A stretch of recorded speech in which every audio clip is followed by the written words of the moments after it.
Hello guys, good morning to everyone. Once again, welcome back to my YouTube channel, and this is your small content creator, Joaquin Vlog. So guys, sa isang dagdag kaalaman lang guys para po sa ating mga mahilig po sa mga gawaing pambahay. Ito guys ay isang kibali angle grinder na nabili po natin guys sa may inko po sa halaga po siguro, kung hindi po nagkakamali guys, mga 2,200 na ang pagkabili ko po nito. Kung hindi po nagkakamali guys, ano? At ngayon guys, problema kasi ito guys, medyo nawala po ang kanya kibaling lock or kibaling pantanggal po ito sa ano guys.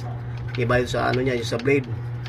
Kibaling dagdag din po yun. Ngayon, na medyo na misplace po, hindi na po tayo makita kung nasaan po. So, ang ginawa ko guys, gumawa lang ako kibaling ng ibang paraan guys, sa magitan kung paano po natin kibaling tanggalin itong lock guys, na hindi natin ginagamit yung kanyang original po mismo pangalag. So, ganitong ginagawa ko guys, oh. Gumawa lang po ako kibaling ng isang kapirasong kahoy, kumuha po ako. Ito po ang kanyang karugtong kibali buo po ito. Ganun po siya. So pinutulan ko din po para hindi na masyadong mahaba. At ang nangyari guys, at pagkatapos ay lagyan ko po ng kibali dalawang pako magkabila po itong kahoy na halos kulang po sa 1 by 1 yung size niya guys. At ngayon po ay pagkapasok po ng dalawang pako na numero 2, ito po ang kibali kanyang karugtong. So ginamitan ko lang po siya ng pliers para maputol po. Ganito. Pinutol ko, kayang-kaya naman palang putulin kapag ganitong klaseng pliers na meron po tayo guys.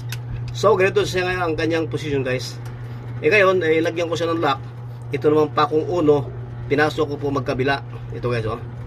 Magkabila na sa ganun. Kapag pagpihit natin guys, medyo talaga kumbaga talagang okay na okay siya guys. Kumbaga press na press ang kanyang paggamit po, at hindi po talaga siya kumbaga mag-spread ang kanya pong talim na maging dahilan po kuminsan ay pagkakasira po ng kahoy. So kaya nagkakaroon po tayo ng lock nito guys. Okay, may 3 lock po to guys para hindi po sa kibali mabibiyak itong kahoy.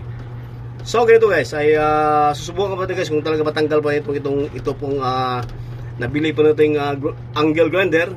Papalitan po natin ng time ng ito.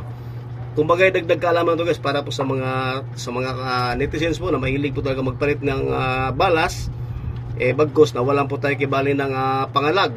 So ganito lang po gawin ito guys. So, napakasimple lang po guys.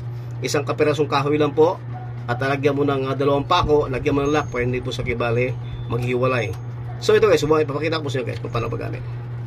Meron naman kasi sa likod guys. So para i-press po natin, pag na-press po natin guys, para hindi po talaga siya wait lang po.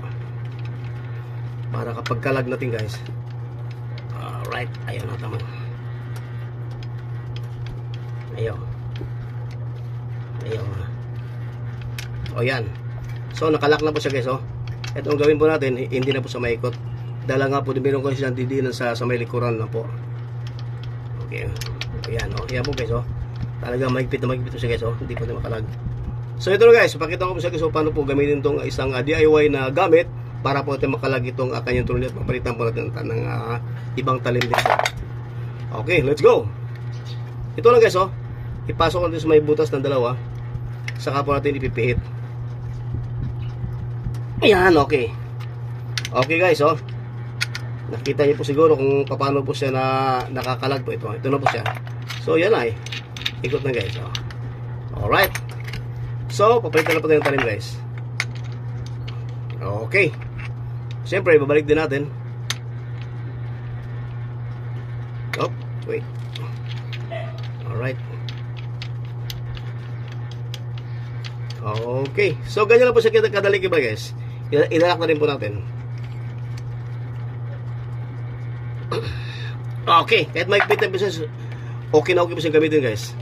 So, hanggang dito lang, at maraming salamat po sa inyo pong puno. Bye-bye and good luck.